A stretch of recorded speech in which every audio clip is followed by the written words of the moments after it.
Greetings, family. Welcome back again to my YouTube channel. This is the day 4 of the EU Summit here at Kenneth International Conference Center, where the mid-year coordination meeting is being held by the presidents and the other members of the summit. So this is your girl Rain Culture, bringing you everything that is happening on the last day.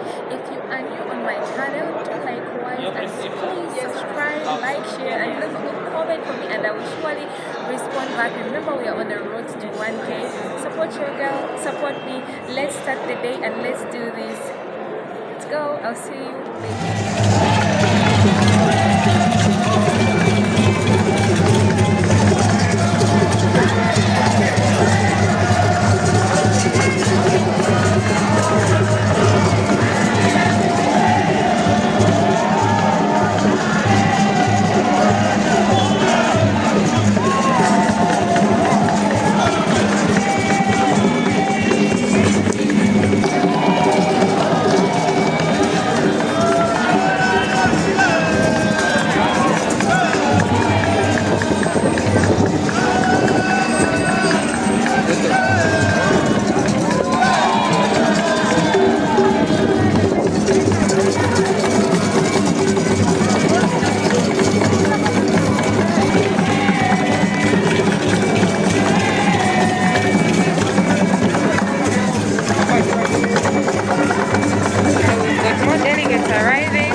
Over there, which is performing from Livingstone, and then we've got more delegates arriving.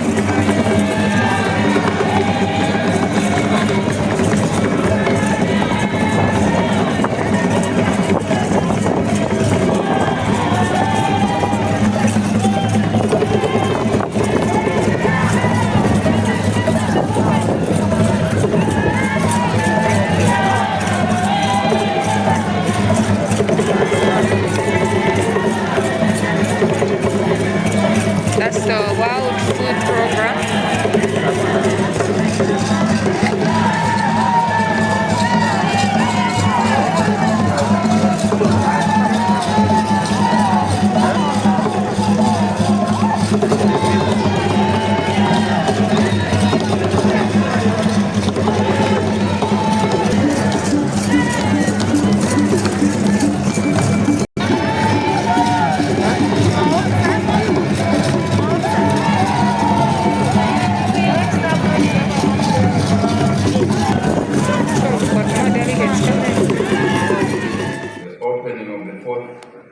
Coordination Summit of the Heads of State and Government of the African Union. This summit brings together members of the Bureau of the Assembly of the African Union and chairpersons of our regional economic communities on the continent. To do what? To discuss pertinent issues related to our integration agenda and other issues affecting our continent. The Media Coordination Meeting was born out of the need to ensure efficiency in the execution of our continental programs to benefit all our peoples in our individual countries on our continent. Your presence at this meeting, therefore, as representatives of the regional economic communities, attest to your strong commitment to deliver on this mandate placed on us to attain the objectives that we have set ourselves for on our Continental Transformation Blueprint, Agenda 2063. Chairperson, before we proceed, we would like to take this opportunity to thank His Excellency Musa Faki Mahama, Chairperson of the African Union Commission, and commend his team for the support rendered to the Zambian government in ensuring that this summit is held successfully.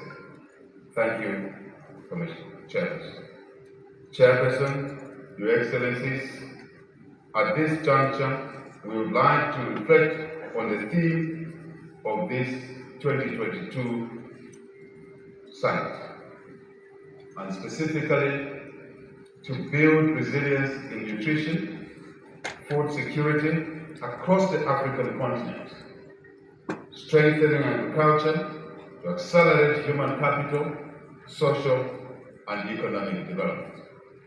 What a befitting theme, indeed. The theme reminds us of the urgent need to reflect deeply and pay special attention to the welfare and well-being of our people, transform our collective potential in agriculture to feed ourselves, our populations in our countries, in our regions, on our continent, and to contribute to alleviating the obvious global food insecurity that is looming just ahead of us. This is extremely important, and we are well placed as the African continent. Our member states are well placed with our basically agronomic conditions that are appropriate to produce food to feed our people. No reason why one African, only one, should go to bed without food on this continent. But God blessed us with the endowment, natural resource endowment, to be able to produce food for all our people. To supply also excess food to the communities outside of our continent. We need to effectively address the impact of climate change and other shocks. We wish to encourage member states, ourselves, to sign and ratify the Africa Risk Capacity Treaty, which will open up assistance channels in planning, preparing, and responding to these shocks in a timely and cost-effective manner. This is important if we are to address the challenges that face our people, especially in our quest to better the lives of our populations in our countries and on our continent. Chairperson, to guard against the growing global problem of food insecurity, which is being compounded by rising cost of food itself, the rising cost of food itself triggered by energy and agricultural input acceleration in the cost. We need to raise the levels of productivity formation, which is so important. We need to enhance intercontinental trade and investment and take full advantage of opportunities presented by the Africa Continental Free Trade Area, which offers 1.3 billion people a market that we should definitely exploit and seize to provide products, to provide services from within the continent. That is important to trigger, to accelerate growth, economic growth, for social value in our countries. We need to accelerate the implementation of Agenda 2063 flagship projects, such as the integrated high-speed train railway network across our countries. We were chatting with the Commission Chairperson, EA or Secretary. Chairperson, there can be no meaningful economic development on our continent or indeed elsewhere in the absence of peace, stability, and security. It's just not possible. I think the arguments are out through the window on that issue. We need peace, stability, security as a pillar in order to drive the other pillar of social and economic development. The two are inseparable. And I've said many times, Chairperson, that instability anywhere is instability everywhere. And we've seen it. We don't need to be told, we don't need to read. We've seen it over and over. Even when you have instability in Europe, it has a direct impact on the welfare of our people. So I think this really should be taken as a package going forward. Chairperson, we must work and act together. This is alien to us on this part of Africa. But it's come. And it can go anywhere, anytime. It does not recognize territorial boundaries. Africa. It's our noble duty as a country, and we confirm publicly that we are committed to this agenda. Chairperson, Your Excellencies, and dear colleagues, as I conclude, let me reassure you that Zambia will continue to play her part in supporting the work of the African Union in actualizing our continental aspirations for peace, stability, and indeed security. This includes aspects away from extremism, aspects that are vitally important as well, that of economic and social development. Again, these are hand in glove as we seek solutions to these challenges. This country, Chairperson, is committed, together with our people, obviously the population are committed to work with you to find amicable, lasting solutions to these challenges, so we can create space to address the economic and social development side of the equation, which is really what Africa needs now than ever before. Chairperson, Excellencies, we look forward to fulfilling and achieving a fruitful deliberation, and we are confident that the outcomes of this summit will move us closer to our vision of a prosperous, peaceful, and indeed integrated Africa. God bless Africa. I thank you for your kind attention.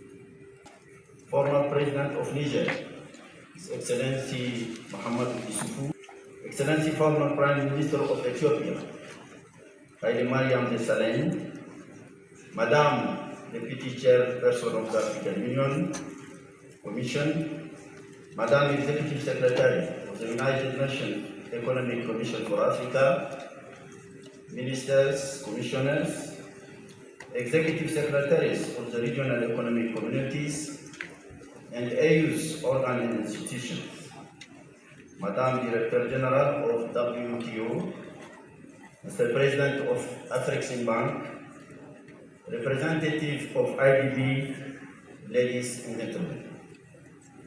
On this solemn occasion of the convening of the fourth coordination meeting between the African Union and the Mulungushi Club, precursor to the frontline states and embodiment of selfless sacrifices of its people for the benefit of the continent.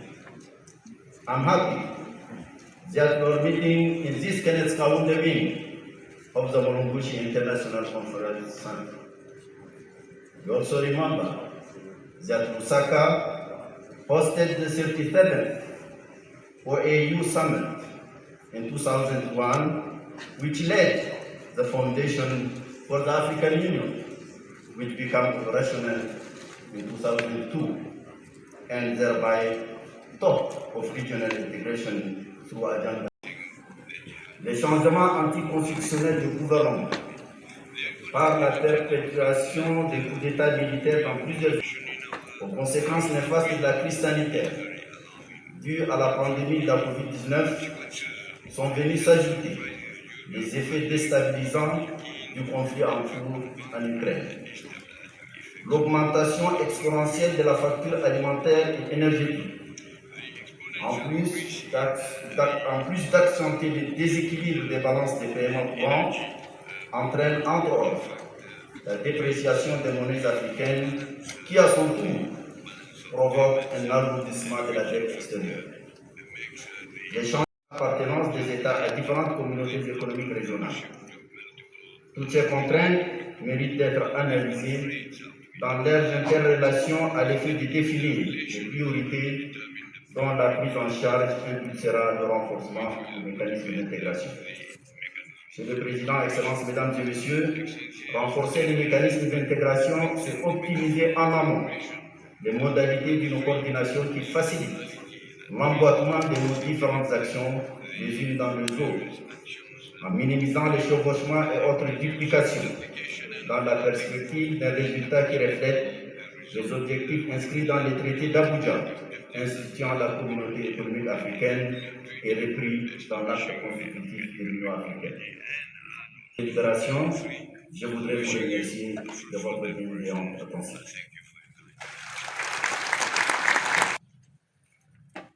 Thank you, Your Excellency, for your statement.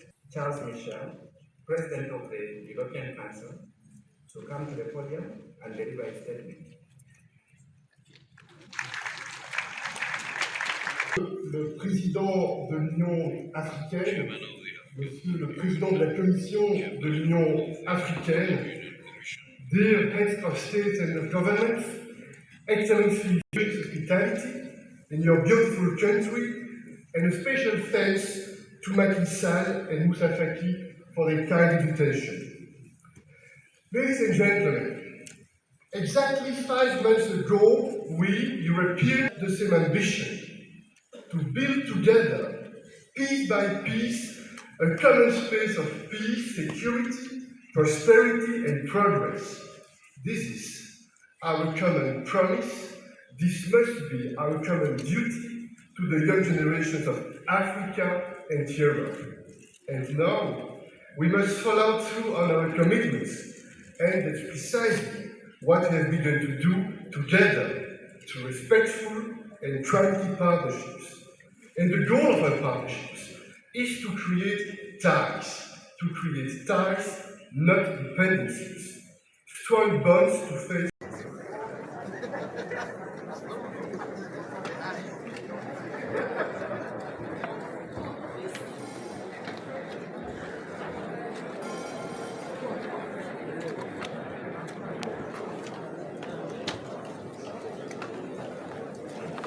Coopération économique par le commerce, non pas pour partager la pauvreté, mais pour partager équitablement la prospérité. C'est dans cet esprit-là que le projet Global Gateway, qui a été présenté à l'occasion du Congrès de Bruxelles il y a 5 mois, permet de mobiliser jusqu'à 150 milliards d'euros pour mettre en œuvre des investissements qui favorisent, qui soutiennent cette capacité de prospérité et de développement économique. Soyons concrets. Des interconnexions électriques, comme par exemple entre la Zambie et la Tanzanie, nous avons longuement parlé, Monsieur le Président, entre l'Angola et la Namibie, la RDC et la Zambie, des investissements massifs dans le potentiel gigantesque des énergies renouvelables, comme par exemple le développement de l'hydrogène propre en Namibie et ailleurs, des investissements dans le transport routier et ferroviaire pour relier et pour rapprocher. Ça a été mentionné notamment dans le cadre de la souveraineté alimentaire. Le projet, par exemple, Dakar-Abidjan ou Mombasa-Kisangani. Voilà quelques-uns des exemples concrets pour lesquels il y a, pour chacun d'entre nous, une exigence de responsabilité. Soyons exigeants d'abord envers nous-mêmes et veillons à transformer rapidement les projets sur le papier en projets tangibles qui transforment réellement le quotidien des femmes et des hommes.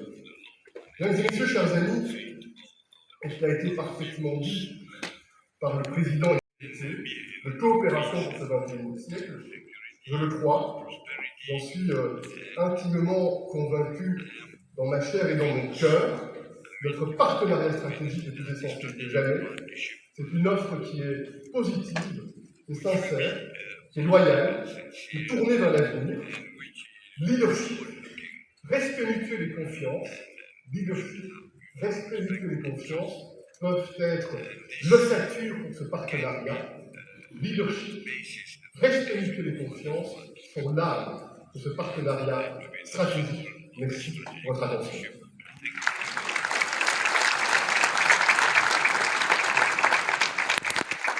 President Macky Sall of Senegal and Chairperson of the African Union to deliver his opening statement.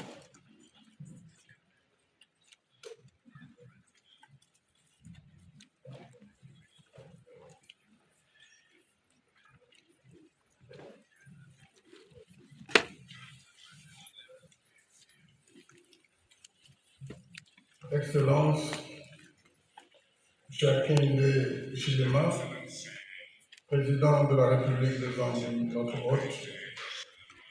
Excellences, Mesdames et Messieurs les chefs d'État et de gouvernement, chers collègues, Monsieur le Président du Conseil européen, cher Charles, Monsieur le Président de la Commission de l'Union africaine, M. Moussa,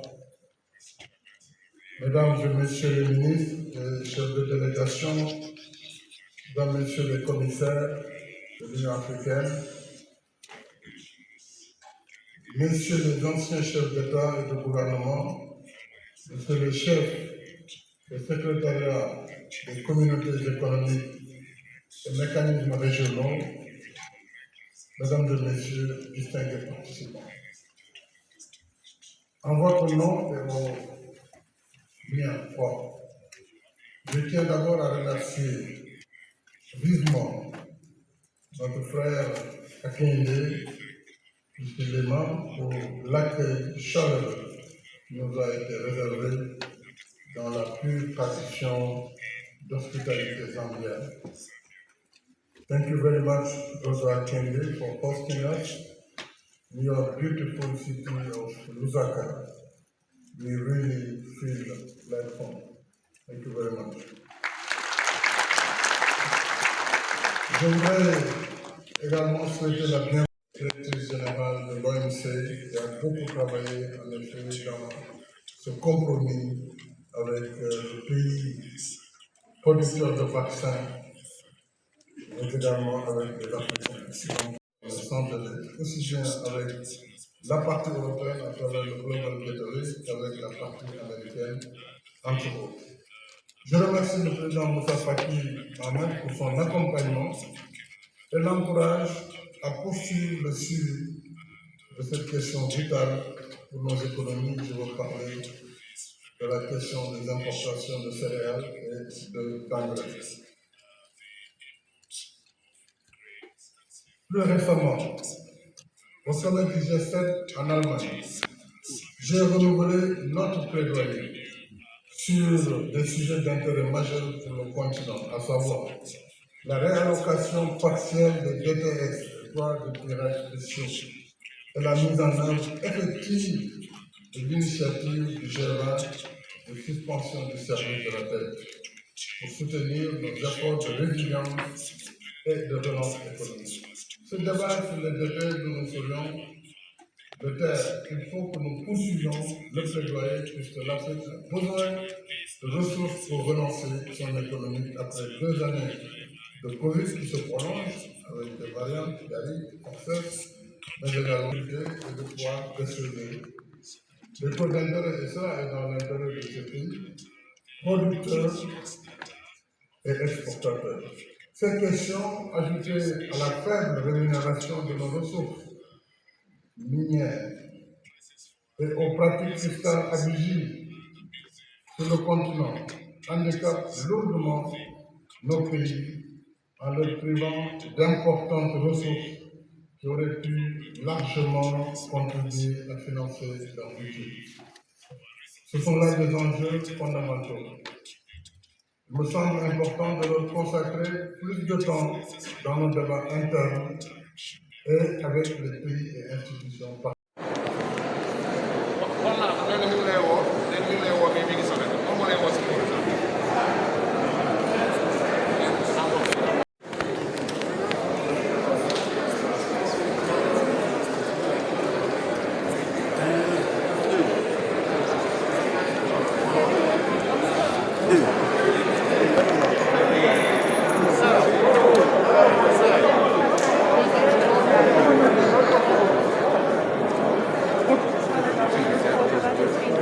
Sir, kind of near.